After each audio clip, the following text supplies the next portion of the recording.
My name is Dr. Margaret Fielding, and I was the last person to speak with Sally Smithson before she became something else entirely. Something that shouldn't exist, but does. Something that haunts not just a video game, but the real world too. You know her as the nurse from Dead by Daylight. Players fear her blink ability, her haunting moans, the way she phases through walls like they're made of air. But what you don't know is that Sally Smithson was a real person. She worked at Crotus Prenn Asylum. She lived, she suffered, and she died in the most horrific way possible. I was her psychiatrist during her final months at the facility. I documented her descent into madness, her growing obsession with helping patients, and the night she murdered 6 people before taking her own life. What I'm about to tell you isn't fiction. It's not inspired by true events. This is the true event. Comment where you're watching from and what time it is, and after you hear Sally's story, tell me if you'll ever be able to play that game the same way again. Because once you understand what really happened in those asylum halls, you'll realize that some horrors are too real to be contained by a computer screen. I first met Sally Smithson on a cold Tuesday morning in October 1964.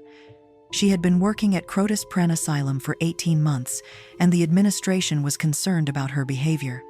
Not because she was failing at her job, quite the opposite. Sally was the most dedicated nurse they'd ever had. She worked double shifts, stayed late without pay, and never complained about the increasingly impossible conditions. That's what worried them. Crotus Prenn was falling apart. The state had been cutting funding for 2 years straight, and staff members were quitting faster than they could be replaced. By the time I arrived, Sally was working alone on the night shift, responsible for 63 patients across 4 floors. 63 people, many of them violent, unpredictable, and deeply disturbed. Any normal person would have quit. Sally asked for more hours. When I walked into the break room that first morning, I found her sitting at a small metal table, staring at patient charts. Her white uniform was wrinkled and stained. Her hair, which should have been pinned up neatly, hung loose around her face. She was making soft humming sounds under her breath. Not a tune, just this constant, low vibration that made my teeth ache. "Sally?" I said gently. "I'm Dr. Fielding. The administration asked me to speak with you." She looked up at me with the most intense blue eyes I'd ever seen. They weren't crazy eyes, not yet. They were the eyes of someone who cared too much about things that couldn't be fixed. "Are you here to help the patients?" she asked. Her voice was hoarse, like she'd been screaming. "I'm here to help you," I replied. She laughed, but it wasn't a happy sound. "Help me? Doctor, I don't need help. The patients need help. Mr. Henderson in 307 hasn't slept in 6 days because he sees spiders crawling out of the walls. Mrs. Patterson in 201 keeps trying to hurt herself because she thinks her dead husband is calling her home. Little Timothy in 156 won't eat because he believes his food is poisoned. They need help. I just need more time." That's when I noticed her hands. They were shaking constantly, and she kept rubbing them together like she was trying to warm them up. But it wasn't cold in that room. It was stifling hot because the heating system was broken and stuck on high. Over the next few weeks, I tried to establish regular sessions with Sally. The hospital administration wanted me to evaluate her mental state and recommend whether she should continue working. What I discovered was far worse than simple overwork or stress. Sally had developed what psychologists call a savior complex, but hers went deeper than anything I'd seen in textbooks. She genuinely believed that she was the only person who understood the patient's pain. She talked about them constantly, their symptoms, their histories, their fears. She knew every detail about every person in her care, down to how many times they woke up screaming in the night. But she never talked about herself. When I asked about her life before the asylum, she would deflect. When I mentioned her family, she changed the subject. When I tried to discuss her own needs, her own exhaustion, she would get agitated and start talking about patient schedules and medication times. "Doctor," she said during one of our sessions, "you don't understand what it's like to walk these halls at night. The sounds they make. It's not just crying or screaming. It's deeper than that. It's the sound of souls in agony, and I'm the only one who listens. I'm the only one who cares enough to really hear them." Her movements were becoming more erratic too. She would jerk her head suddenly, as if hearing something I couldn't.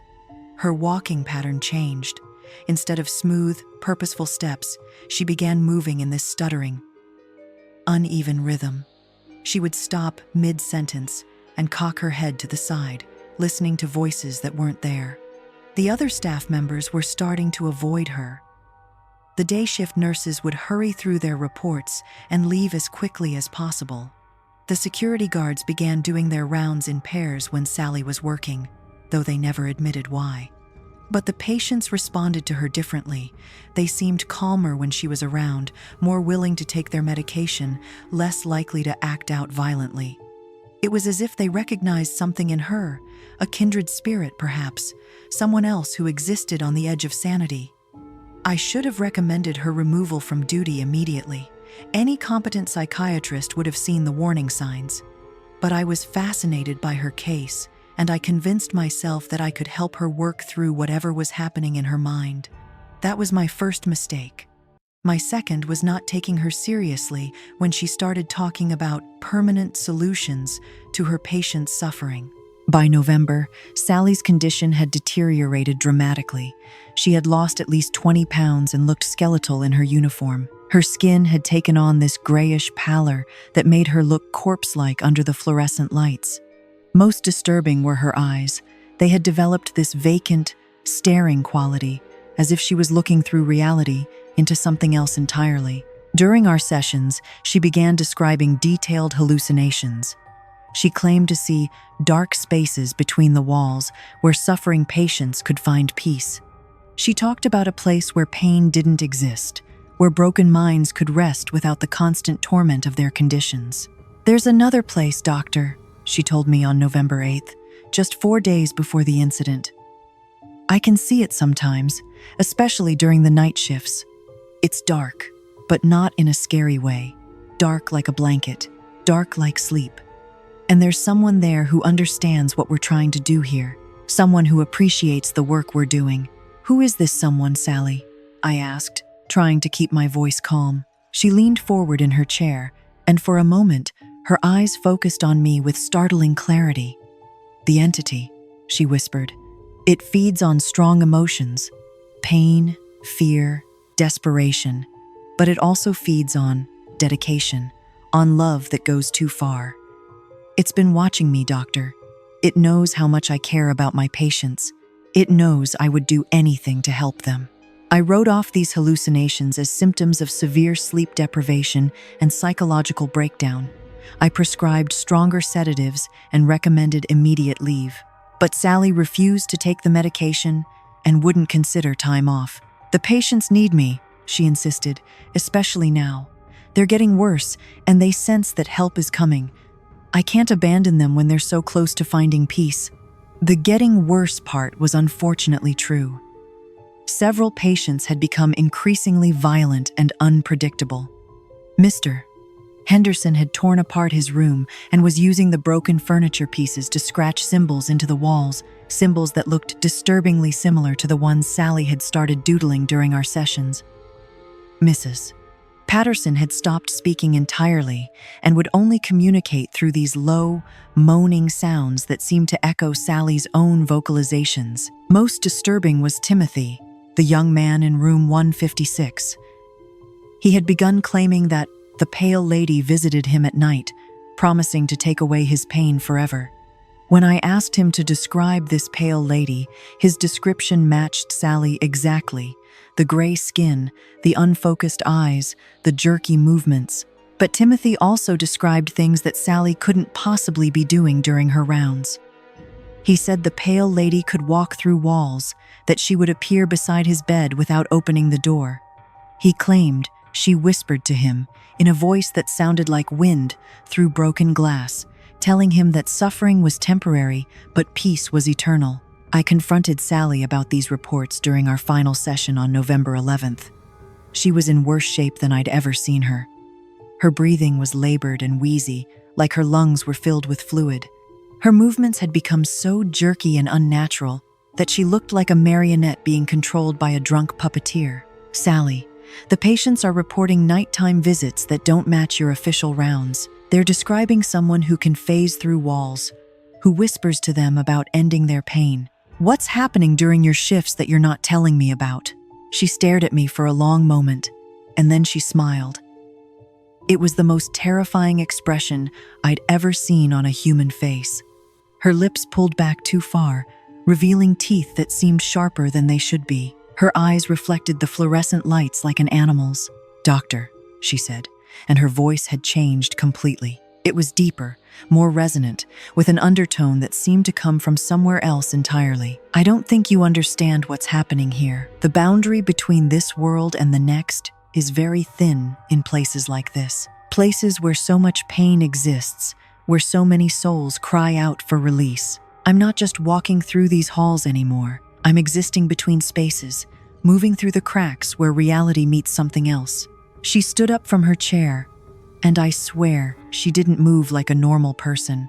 She seemed to phase slightly, like a television image with bad reception. One moment she was sitting, the next she was standing beside me without having crossed the space between.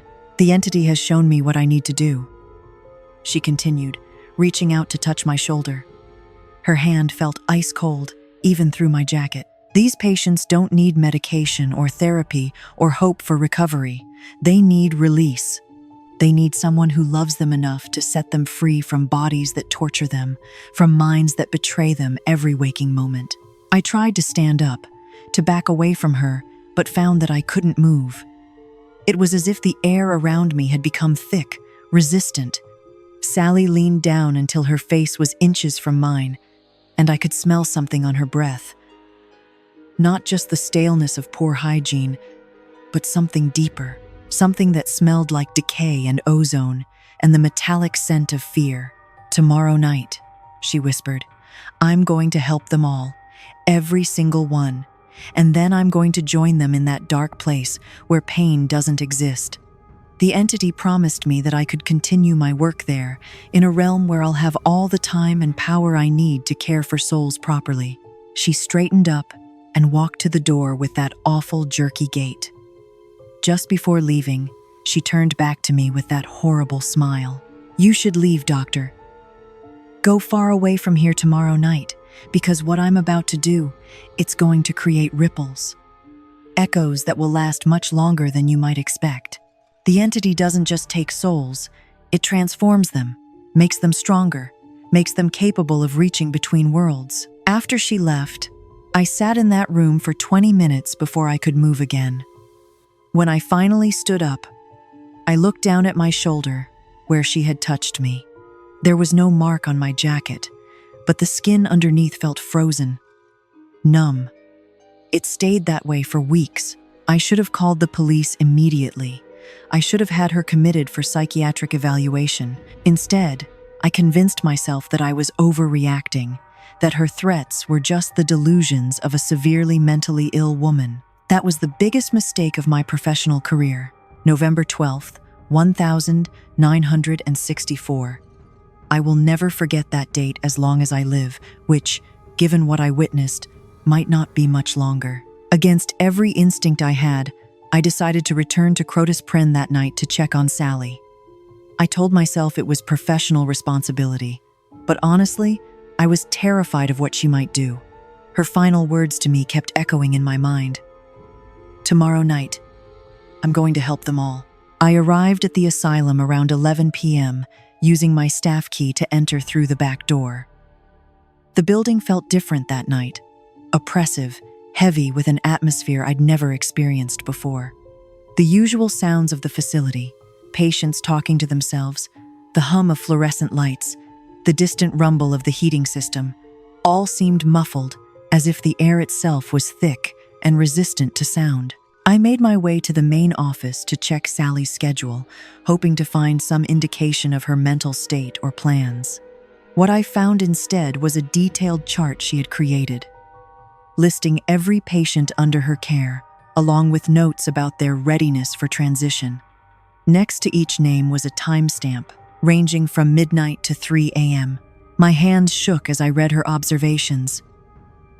Mr. Henderson, ready for peace, has been calling for release through wall scratches, 12:15 a.m. Mrs. Patterson, M.M. Soul tired, communication with other realm established, 12:45 a.m. Timothy, eager for journey, pale lady has prepared him, 1:30 a.m. At the bottom of the chart, written in handwriting that looked increasingly erratic, was a final entry. Sally Smithson, transition to permanent caregiver status, 3:17 a.m. Entity contact confirmed. I grabbed the chart and ran toward the patient wing, hoping to intercept her before she could act on whatever she was planning. As I climbed the stairs to the 3rd floor, I began hearing sounds that shouldn't exist in any earthly location. It started as soft moaning, the kind of sound Sally had been making during our recent sessions. But as I got closer to the patient rooms, the moaning multiplied, became layered. It was as if multiple voices were joining together in this awful chorus of despair.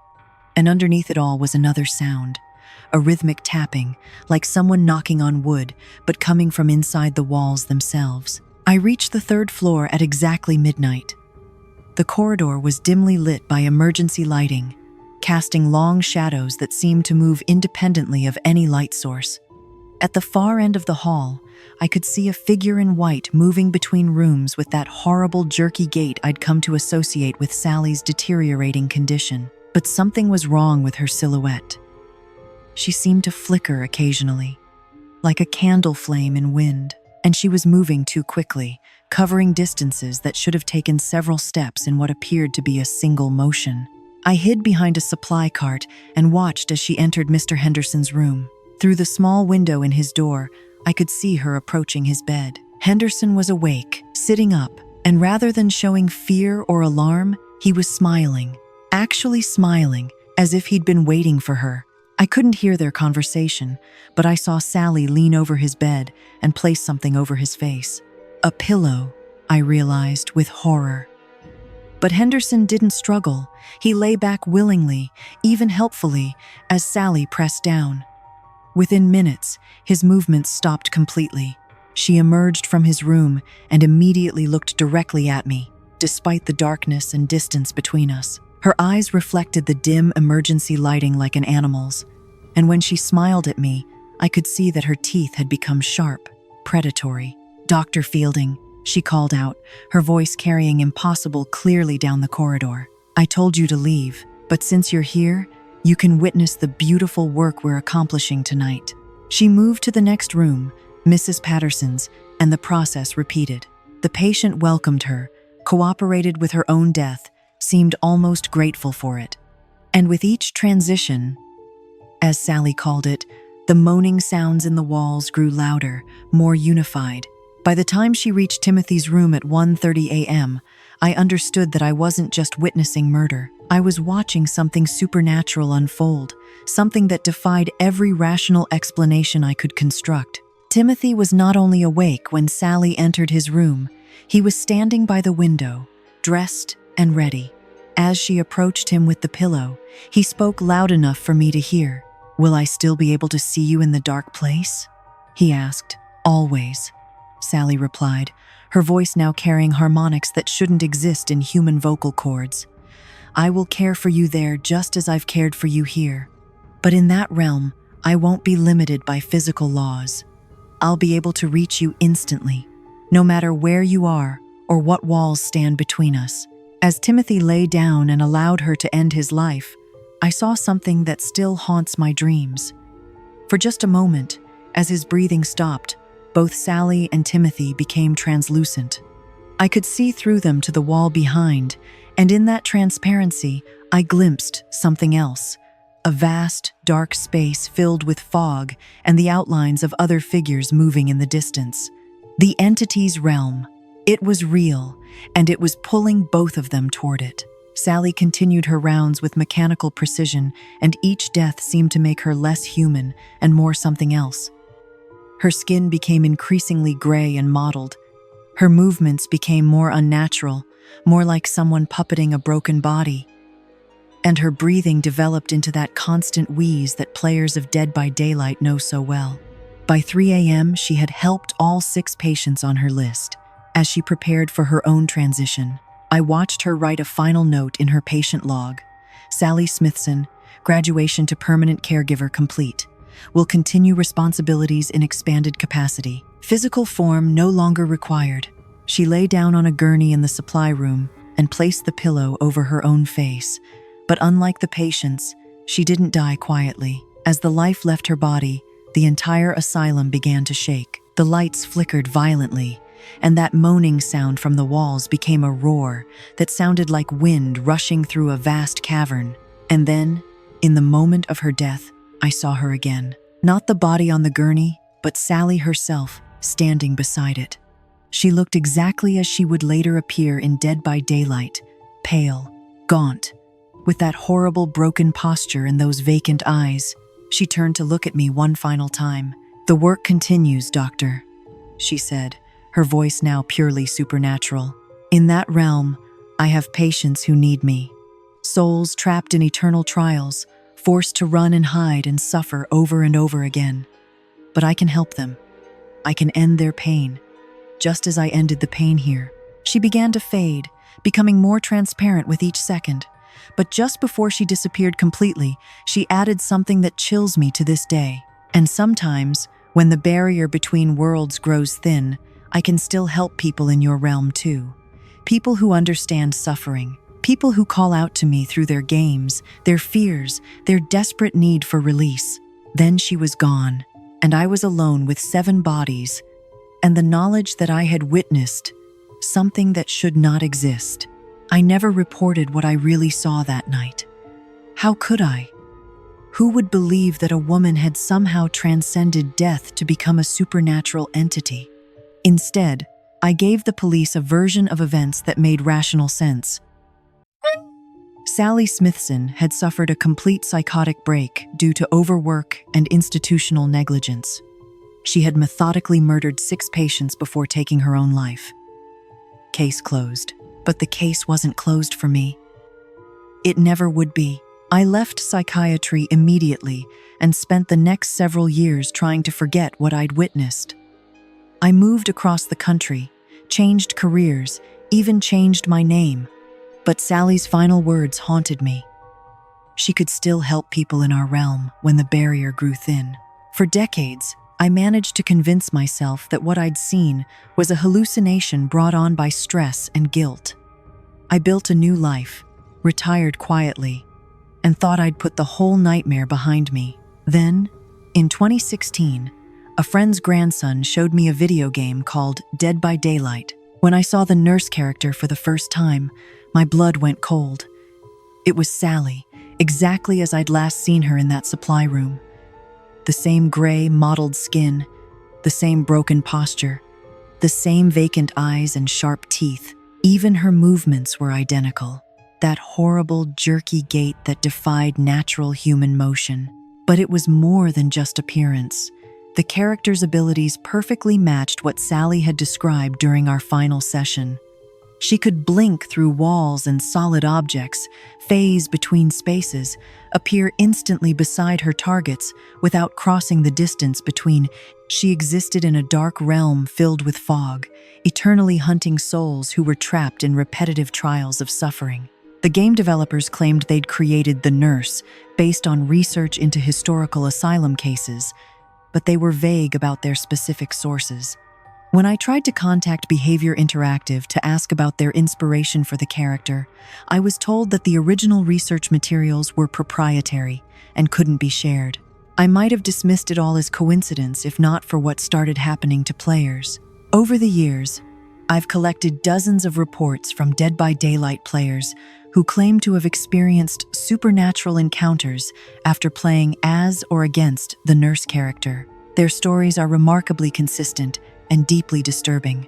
The first case I investigated was a 17-year-old named Marcus from Portland, Oregon. His mother contacted me after finding my research online, desperate for answers about her son's sudden behavioral changes. Marcus had been playing Dead by Daylight for months, but something shifted when he started maining the nurse character in late 2019. He would play for hours, his mother told me during our phone call, making these horrible sounds under his breath. Moaning, wheezing, like he couldn't breathe properly. When I asked him about it, he said he was practicing her voice to get better at the game, but it went deeper than vocal mimicry. Marcus began walking differently, with a stuttering, uneven gait that his family initially blamed on too much time sitting at his computer. His sleeping patterns became erratic. He would sleep for 3 hours, wake up making those moaning sounds, then return to playing the game until dawn. The breaking point came when Marcus's younger sister found him standing in her bedroom at 2 a.m., completely motionless, staring down at her while she slept. When she screamed and woke their parents, Marcus seemed confused, claiming he didn't remember entering her room. But what terrified the family most was his explanation for being there. "I was checking on her," he said, his voice taking on that same wheezy quality Sally had developed during her final weeks. She looked like she was having nightmares. "I wanted to help her sleep peacefully." His sister described the incident differently. She said Marcus hadn't walked into her room normally. One moment her doorway was empty. The next he was standing beside her bed, as if he had appeared there instantly. She also mentioned that his eyes were reflecting light, like an animal's, and that he smelled like old hospitals and death. Marcus's case ended tragically 3 weeks later. His family found him in his bedroom, apparently having suffocated in his sleep. There was no pillow over his face, no signs of struggle, but the autopsy showed his lungs were filled with fluid, despite having no history of respiratory illness. His computer was still running Dead by Daylight, with the nurse character standing motionless in the center of the screen. But here's what haunts me most about Marcus's case. His mother called me the day after his funeral to report that she could still hear his voice in the house at night, not crying or calling for help, but making those same soft moaning sounds he had developed while playing the game. She would follow the sound through the hallways, but it always seemed to come from just ahead of her, around the next corner, through the next door. "It's like he's still here," she whispered during our final conversation, "still trying to help people sleep peacefully." "But Dr. Fielding, I don't think my son is the one making those sounds anymore. I think something else is using his voice, something that learned how to mimic him by watching him play that game." That conversation convinced me that Sally's influence extended far beyond simple supernatural encounters. She wasn't just appearing to vulnerable players. She was actively recruiting them, teaching them to become extensions of her will in our world. Players report hearing Sally's characteristic wheeze and moaning sounds in their homes hours after playing the game. Some claim to see her distinctive silhouette in their peripheral vision, always flickering and translucent, always moving with that unnatural, jerky motion. A few have described waking up in the middle of the night to find a pale figure standing beside their bed, only to have it disappear when they turn on the lights. But the most troubling reports come from players who were already struggling with mental health issues, chronic pain, or suicidal ideation. These individuals describe vivid dreams in which Sally appears to them as a comforting presence, promising to help them, just as she helped her patients. Several have reported that she offers them the same choice she gave Timothy and the others, a permanent escape from their suffering. 3 players have died by suicide after extensive sessions playing as the nurse character. All 3 left notes describing beautiful dreams of a dark, peaceful place where a caring nurse would take away their pain forever. Their families reported that in the weeks before their deaths, the victims had become obsessed with the game, playing for hours at a time while making soft moaning sounds that matched the nurse's in-game audio. The game developers have dismissed these reports as coincidence, arguing that correlation doesn't prove causation. They point out that millions of people play Dead by Daylight without any supernatural experiences, and they're technically correct. But I know better. Sally told me that she could reach through to our world when the barrier grew thin, For most people, playing a video game doesn't thin that barrier significantly. But for those who are already suffering, already desperate, already looking for a way out of their pain, for them, the game becomes a conduit, a way for Sally to identify and contact souls who might be ready for her particular brand of help. I've spent the last 8 years investigating these cases, documenting the connections between the nurse character and real-world supernatural encounters. What I've discovered is that the game isn't just based on Sally's story. It's actually connected to her continuing existence in that dark realm she described. The entity that she serves isn't fictional. It's a real force that feeds on suffering and strong emotions, and it has learned to use modern technology as a way to identify and influence vulnerable individuals. Dead by Daylight isn't just entertainment, it's a recruitment tool, a way to find people whose pain makes them susceptible to Sally's promises of permanent relief. I know how this sounds. I'm a trained psychiatrist, a man of science and rational thinking. 40 years ago, I would have dismissed everything I'm telling you as the delusions of a grief-stricken mind. But I was there that night in 1964. I saw Sally transcend death and become something else. I watched her move between realms, phase through solid matter, and demonstrate abilities that later appeared identically in a video game created 50 years after her death. The connection is real, and it's dangerous. If you play Dead by Daylight, especially if you're drawn to the nurse character, please be careful. Pay attention to your dreams, to sounds in your home, to any sense that someone is watching you from spaces between spaces. If you start feeling that life is too painful to continue, if you begin having dreams of a pale woman offering you peace, if you find yourself making soft moaning sounds without realizing it, step away from the game immediately. Sally Smithson believed that the greatest act of love was to end suffering permanently. In her broken mind, murder was mercy, and death was healing. She carries that belief with her still, in whatever dark realm she now inhabits, and through the game, she continues to identify people she believes need her help. I'm 78 years old now, and my health is failing. Soon, I'll be facing the kind of pain and desperation that makes Sally's promises seem appealing. I've already started having the dreams, that dark, peaceful space where a caring figure waits to take away all hurt forever. But I know better than to trust her offer. Sally Smithson was a good person who broke under impossible pressure, but what she became afterward isn't human anymore. It's something else, something that serves forces beyond our understanding. If something happens to me, if I'm found dead in circumstances that seem like suicide, please know that it wasn't my choice. It was Sally, reaching across the barrier between worlds to help one more soul find peace. And if you're playing Dead by Daylight and you start to hear that soft moaning sound in your own home, remember my story. Remember that some video game characters are more real than they have any right to be. The entity is always watching. The nurse is always ready to help, and the barrier between worlds is thinner than you think. That was Dr. Margaret Fielding's final recorded statement, found on her computer after she died in her sleep on March 15, 2024. The official cause of death was listed as cardiac arrest, but neighbors reported hearing strange sounds from her apartment that night, a rhythmic tapping from inside the walls, and what sounded like someone moaning softly in the hallway.